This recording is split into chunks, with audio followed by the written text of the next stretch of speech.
Bismillahirrahmanirrahim. Assalamualaikum warahmatullahi wabarakatuh.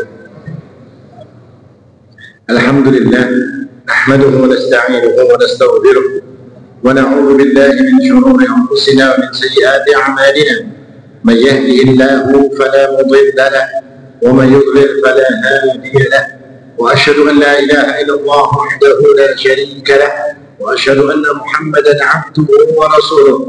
اللهم صل وسلم وبارك على نبينا محمد وعلى آله وصحبه وسلم تسليما مزيدا.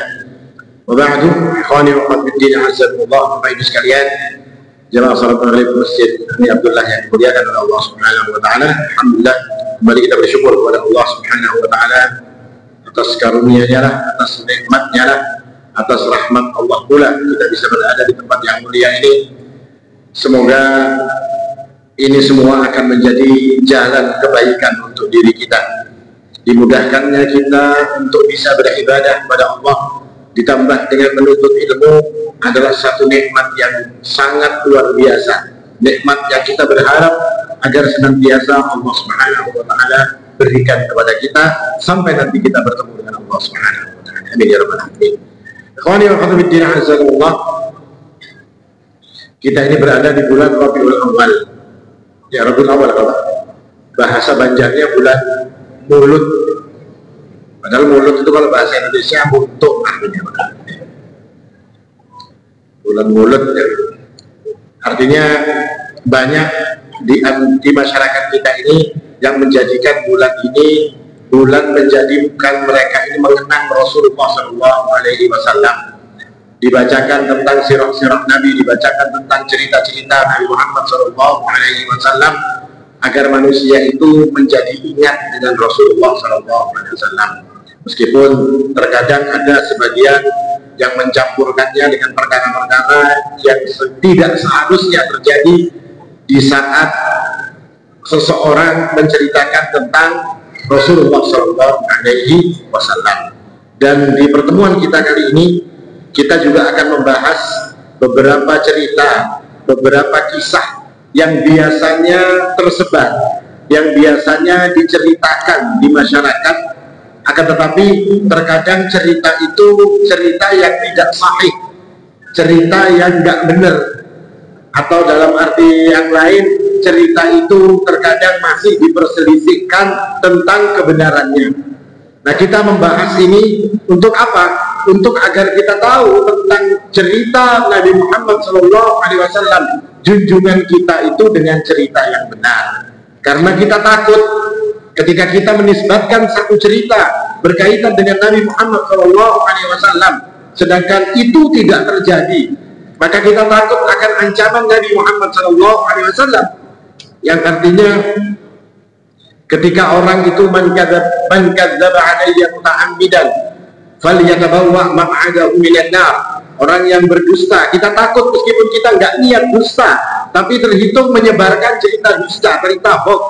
Falyatabawwa maq'adahu minan nar, maka hendaklah dia bersiap-siap untuk menempati tempatnya kelak di dalam neraka. Kita berlindung kepada Allah Subhanahu wa taala daripada menyebarkan cerita-cerita dusta atau cerita-cerita yang tidak sahih berkaitan dengan Nabi kita Muhammad SAW.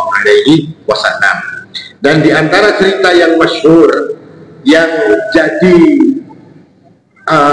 bahan cerita yang terkadang para dai juga menceritakannya di mimbar-mimbar mereka, atau mungkin di film-film diceritakan cerita ini, atau ditulis di dalam buku-buku, adalah cerita berkaitan dengan Al-Ankabut wal Hamam fil Ghar.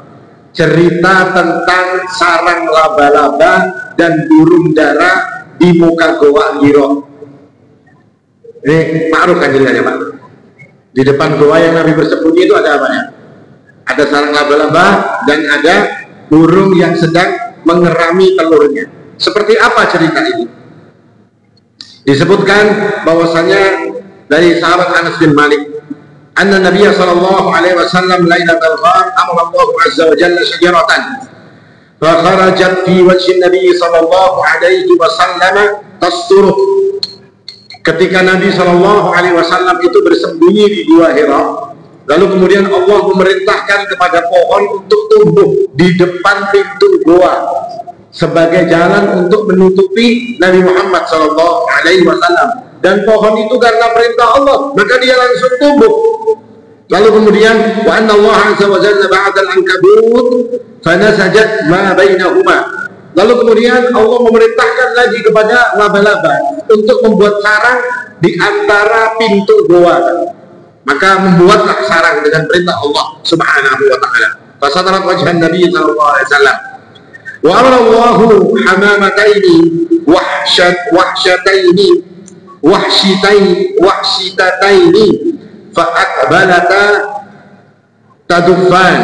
Lalu Allah juga memerintahkan kepada 2 ekor burung dara liar untuk membuat sarang di depan pintu goa Nabi Muhammad SAW. Sampai kemudian semuanya telah jadi, lalu datanglah orang-orang Quraisy di sekitar goa tersebut. Lalu kemudian mereka mengatakan tiap satu orang, artinya orang Quraisy yang datang itu utusan dari tiap kabilah 1 orang. Jadi tiap kabilah ini Bani Adi 1 orang, Bani Tamim 1 orang, Bani Bakar 1 orang, semuanya 1 orang. Banyak sekali yang mencari Nabi SAW. Mereka ini juga membawa tongkat, membawa panah, membawa pentungan untuk menghajar Nabi Muhammad SAW. Sampai kemudian mereka berada di depan pintu goa, lalu mereka ini mengatakan kepada teman-temannya, unduru fil ghar, lihat, periksa di dalam goa itu, bisa jadi Muhammad nanti bersembunyi di tempat tersebut. Maka kemudian salah seorang di antara mereka maju, hatta idza kanu ala 50 dira'an nadhara awwaluhum fa idal hamamat farajah. Maka ketika ada seseorang yang datang, ketika melihat sudah dekat dengan pintu goa, dia melihat ada burung dara yang bikin sarang di depan pintu goa tadi. Maka kemudian dia balik kembali kepada orang-orang yang berkumpul tadi. Lalu dikatakan kepada dirinya, sudah dilihat di dalam goa? Tidak, katanya. Loh, apa yang menjadikan kamu tidak melihat ke dalam goa tersebut? Karena kata orang ini tadi, ra'aitu hamamataini, yakni bifamil ghar, fa'araftu anna laisa fihi ahad. Aku melihat ada burung dara liar yang membuat sarang di depan pintu goa tersebut. Maka aku yakin, kata orang ini, nggak mungkin ada orang berada di dalam pintu tersebut. Fasami'a Hasan Nabi SAW. Maka Nabi pun mendengar perkataan mereka, karena mereka berada di dekat-dekat situ saja. Dan ini dikatakan bentuk perlindungan Allah Subhanahu wa Ta'ala kepada Nabi Muhammad SAW. Maka fasammat alaihima, lalu ada seorang wanita setelah kejadian ini. Jadi ceritanya ini Pak, ada wanita setelah kejadian ini diceritakan, nanti ternyata diselamatkan oleh 2 ekor burung dara yang bikin sarang di depan pintu goa. Fasammat alaihima, lalu wanita ini mendoakan burung dara tersebut. Mudah-mudahan burung dara ini jadi burung dara berkah atau kayak apa.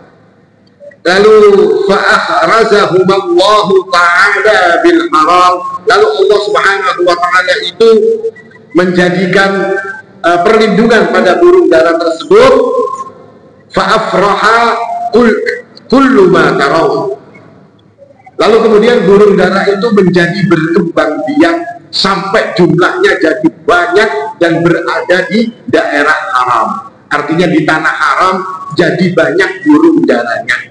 Nah, dasar kalau di ilmu-ilmu cocokologi ya memang muncul Pak, burung dara di tanah haram ini ribuan, kita tahu datang di mana ini. Di mana-mana kita akan melihat burung dara, ya kan, warnanya abu-abu kebanyakan. Nah ini katanya dengan sebab doa dari seorang wanita tersebut, lalu doa itu dikabulkan oleh Allah Subhanahu wa Ta'ala. Nah ini cerita yang cerita yang berkembang di masyarakat. Bahkan kalau pian melihat film tentang Nabi Muhammad, ada judulnya namanya The Message, ya kan? Itu film tentang Nabi Muhammad. ceritanya juga seperti ini, ada burung dara, ada sarangnya laba-laba.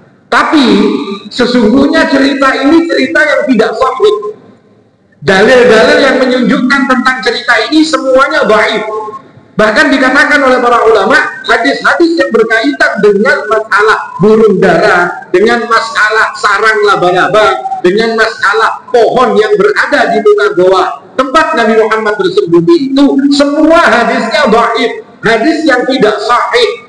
Kalau kita menyatakan cerita itu sekedar untuk cerita hikmah, maka nggak masalah. Tapi kalau itu diyakini sebagai cerita yang terjadi kepada Rasulullah SAW, kita takut menjadi orang yang berdusta dan ngarang atas Nabi Muhammad SAW.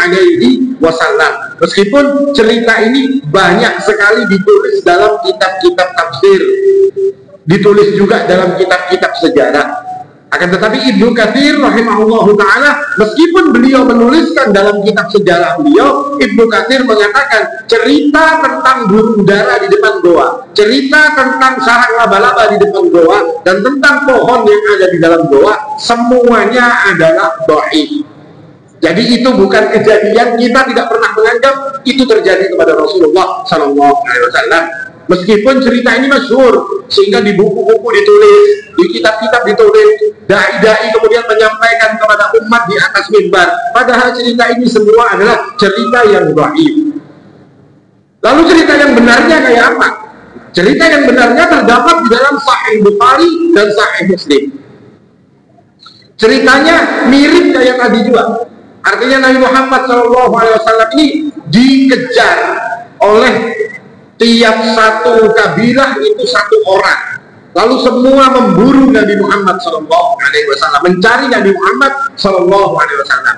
Dan benar, mereka itu langsung berada di depan gua itu tadi. Guanya gua apa itu namanya? Gua Sur apa gua Hira? Gua Sur ya. Kalau gua Hira kan Nabi berkhalwah. Ini di gua Sur. Gua Sur itu modelnya guanya masuk terus turun, kada lurus kayak ini, kada masuk ada berturun sedikit. Nah, dalam riwayat Bukhari disebutkan bahwasanya orang-orang Quraisy itu sudah berada di depan goa, tapi cara untuk melihat ke dalam goa itu orangnya harus menunduk, harus berbungkuk melihati kasan. Ya kalau pian misalnya melihati di kolongnya mobil ada kucing atau ada misalnya kayak itu, kan harus bertunduk melihat ya di kolong. Nah orang Quraisy ini rupanya koler ini hendak bertunduk tadi, maka mereka tidak mau mundur. Padahal kata Abu Bakar As-Siddiq yang pada saat itu beliau benar-benar takut. Abu Bakar tidak menakutkan dirinya, tapi dia takut sesuatu yang buruk terjadi kepada Nabi Muhammad SAW kalau sampai ketahuan. Di dalam Bukhari dikatakan, qultu lin nabi wa ana fil qaum law anna ahaduhum nadhara tahta qadamaihi la absarna. Seandainya orang-orang Quraisy itu sudah berada di muka pintu goa, lalu mereka melihat ke kaki mereka, artinya melihat ke bawah. Kalau mereka mau melihat ke bawah seperti ini, mendongakkan menundukkan pandangannya ke bawah, la absarna, pasti mereka akan melihat kami, kata Abu Bakar As-Siddiq radhiyallahu anhu. Akan tetapi Nabi SAW menenangkan Abu Bakar. Apa kata Nabi? Ma dhannuka ya Abu Bakar? Apa perasaan kamu?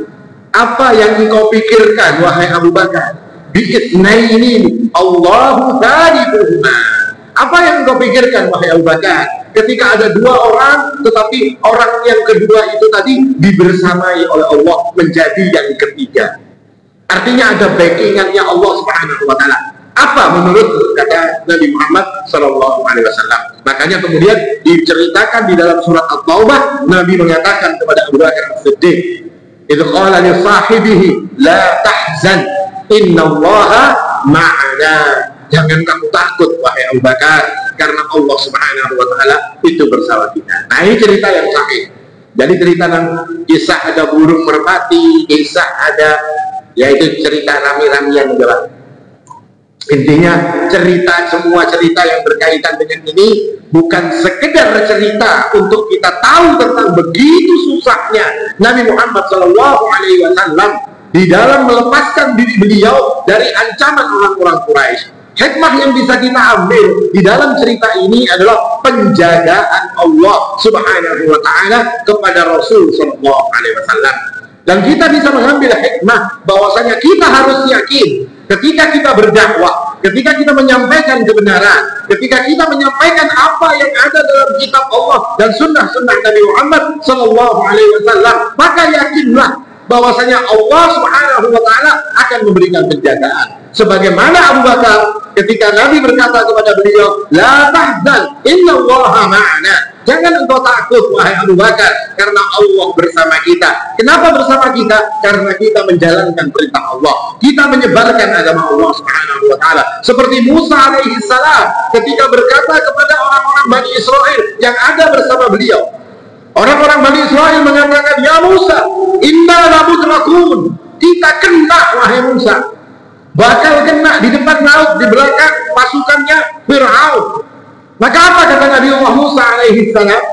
Bahwasanya inna rabbi sayahdi, sesungguhnya Allah akan memberikan petunjuk kepadaku bagaimana caranya untuk lepas dari apa yang dilakukan oleh orang-orang atau anak buahnya Fir'aun dan bala tentaranya. Nah, ini menunjukkan kepada kita bahwasanya ketika hari ini kita berdakwah, kita melakukan kebaikan, kita menyebarkan agama Allah, kita mengajarkan tentang Al-Quran, tentang As-Sunnah, jangan pernah takut. Innallaha ma'ana, Allah pasti akan menjaga, memberikan penjagaan kepada diri kita. Nah, ini hikmah dari cerita yang sahih.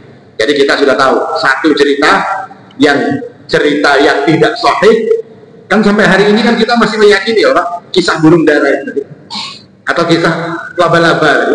Nah, kita berkisah, Bian mungkin berkisah kalau cucu Bian, sini yuk ada laba-laba. Enggak, cerita itu tidak sahih.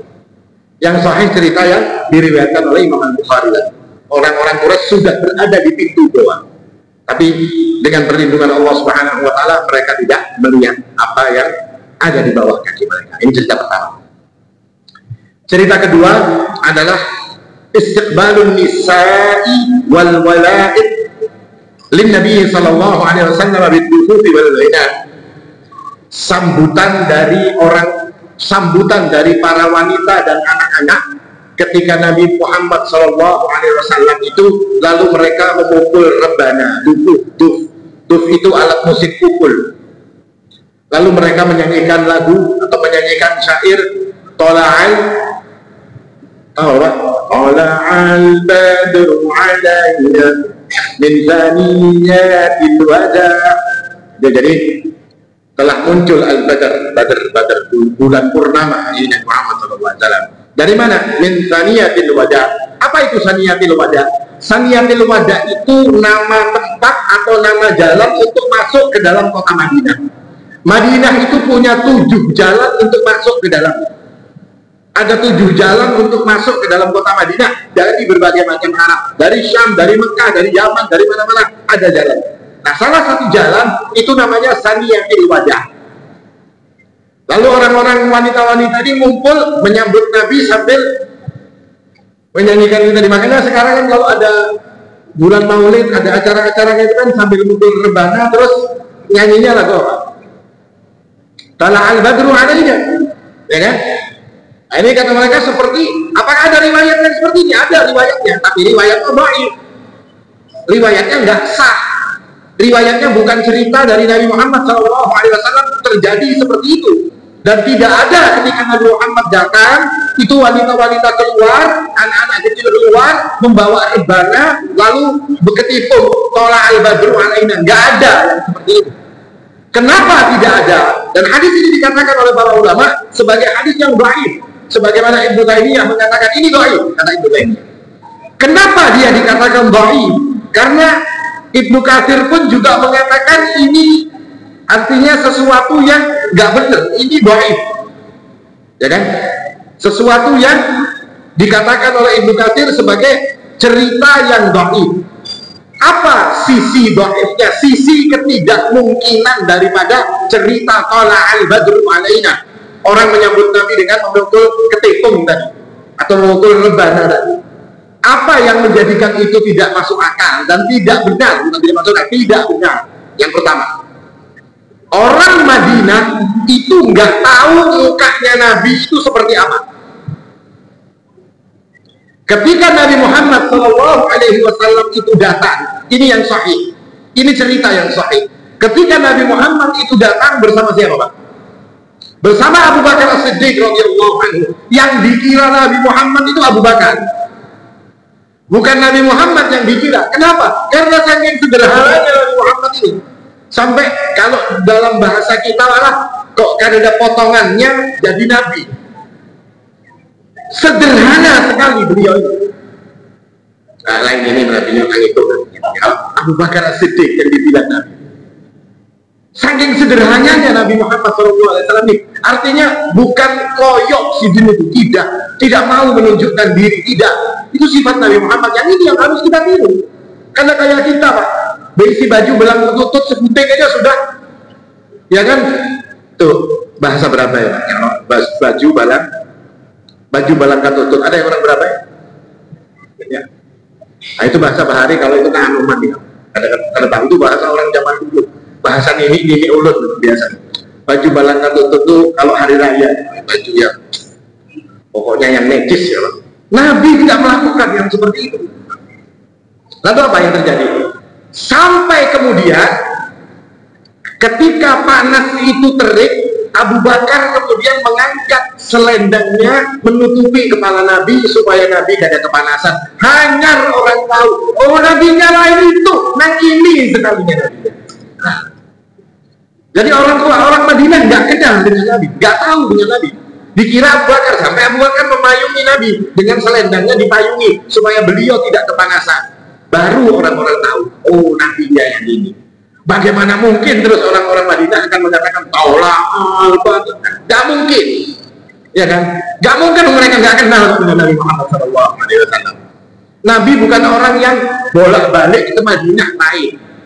Nabi baru sekali itu dia ke Madinah. Rasulullah SAW ini yang kedua. Berarti yang pertama, yang kedua, Saniyatul Wada itu jalan untuk masuk ke kota Madinah, tapi bukan dari arah Mekah. Arahnya harus dari Syam, dari Baitul Maqdis, dari Syria, dari Jordan sana. Kalau masuk ke kota Madinah lewat Saniyatul Wada. Kalau dari Mekah nggak mungkin lewat Saniyatul Wada. Seperti kalau saya dari Martapura, kalau hendak ke Masjid Ami Abdullah ini kira-kira lewat Gambut kan? Kalau Jarulun ada lagi, Gurun tadi lewat Kayu Tangi. Datang di mana? Datang di Martapura lewat Kayu Tangi ke Masjid Ami Abdullah. Percaya dia? Ya percaya kalau ulang olahraga misalnya, orang putar-putar. Kan nggak mungkin dari Martapura ke Masjid Ami Abdullah, ya sudah lewat Banjarbaru, lewat Liang Angga, apa segala macam, lewat Gambut masuk ke sini. Oh kada ulun lagi, ulun lewat Kayu Tangi dari masuk ke Gubernur Sanakawi, keluar di Andil Bakti, lalu kemudian ke Jalan Hasan Basri. Nah inilah nyawa ustadznya ini nyawa. Kalau nang berputar-putar itu. Nah jalannya Nabi dari Mekah gak mungkin dia lewat Saniyatul Wada. Jadi ini menunjukkan cerita ini sudah kalau satu bukti bahwa cerita ini tidak sahih, tidak benar. Artinya Nabi datang dari Saniyatul Wada itu gak benar. Ini sebagaimana dijelaskan oleh Al-Imam Ibnu Qayyim Al-Jauziyah rahimahullah ta'ala. Dan ini menunjukkan bahwasanya dalil atau cerita ini adalah cerita yang gak pas. Yang ketiga, dari sisi riwayat. Riwayat ini hadisnya dhaif. Dalam sanadnya ada hal-hal yang ada perawi-perawi yang tidak dikenal atau perawi-perawi yang dianggap sebagai perawi yang lemah. Maka kita nggak mengakui cerita ini, meskipun kita diajari cerita ini ya Pak. Di sekolah-sekolah kita mungkin sampai hari ini diajari di sekolah-sekolah anak kita bahwasanya Nabi itu datang dari Saniyatul Wada, lalu orang-orang menyambut dengan ketipungnya tadi, ya kan apa? Rebana, ketipung, rebana. Tolak al-badru alaina min Saniyatul Wada. Nah, ini cerita yang tidak sahih, cerita yang tidak benar. Cerita yang benarnya bukan seperti itu. Tapi justru Nabi datang dalam keadaan Yang tahu pertama kali itu orang Yahudi. Para sahabat itu setiap hari menunggu di gerbang pintu Madinah arah dari kota Mekah.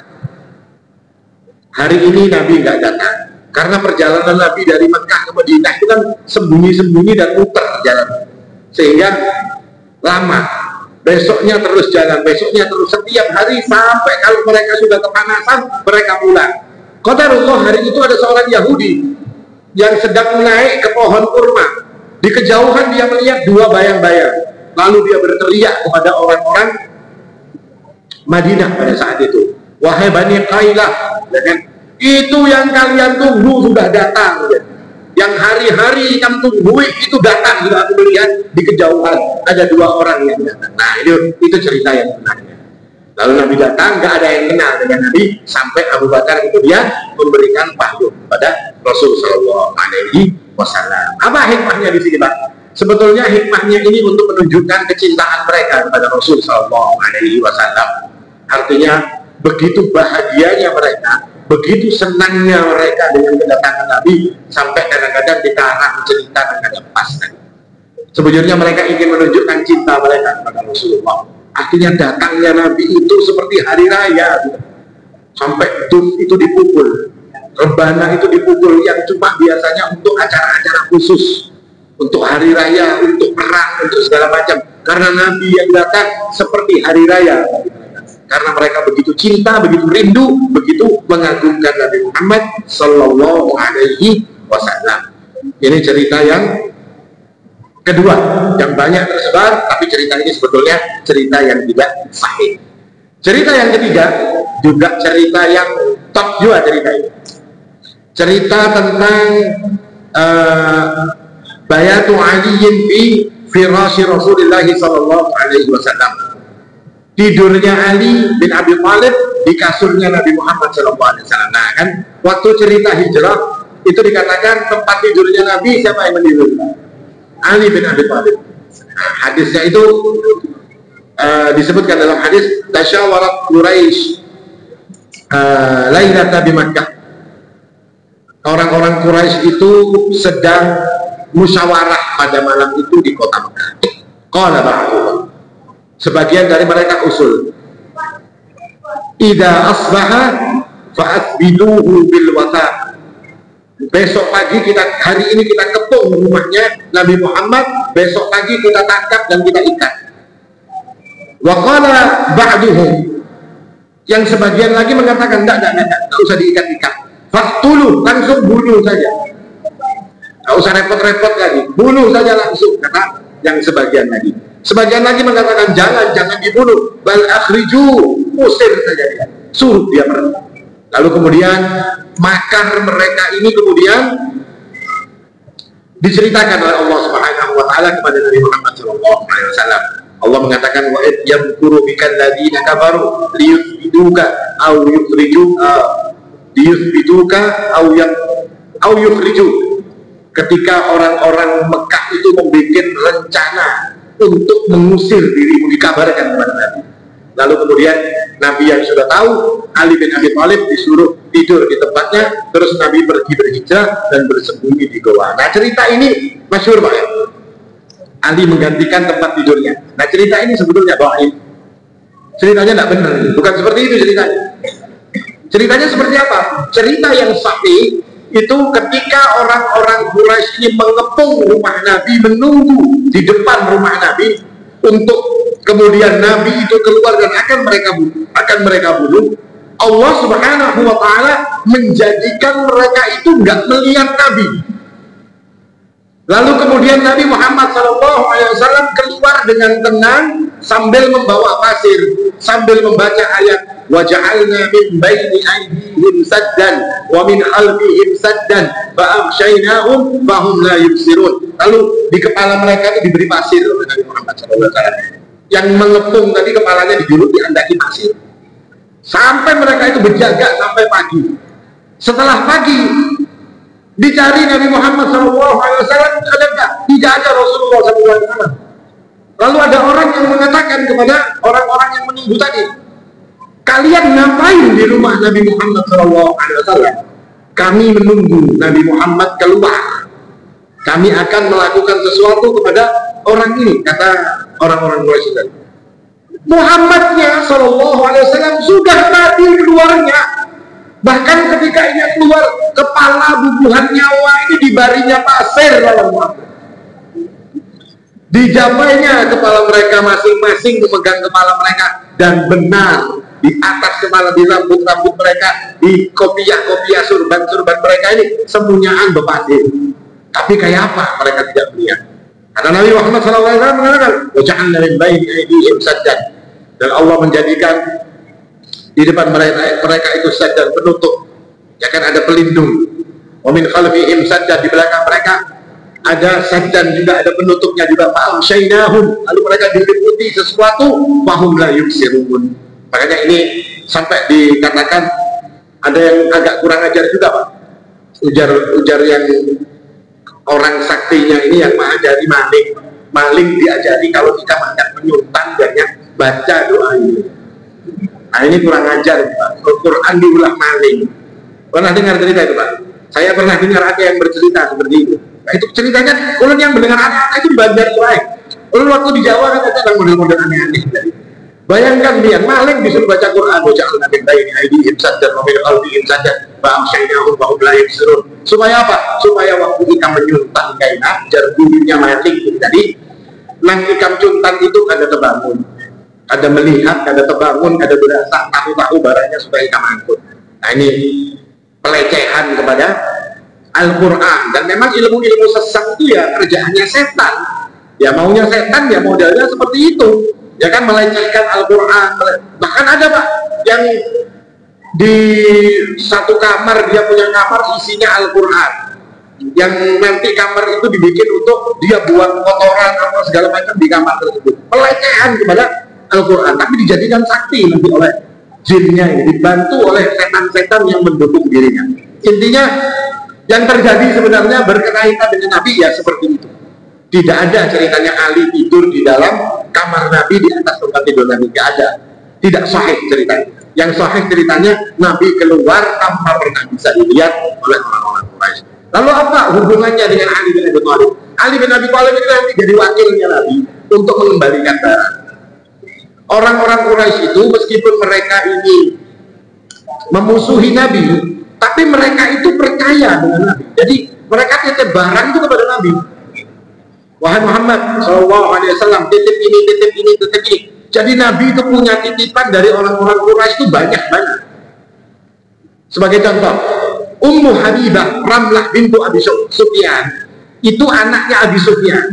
Abi Sufyan ini musuh bebuyutan lawan Nabi Muhammad SAW. Tapi anaknya dijulungnya lawan Nabi.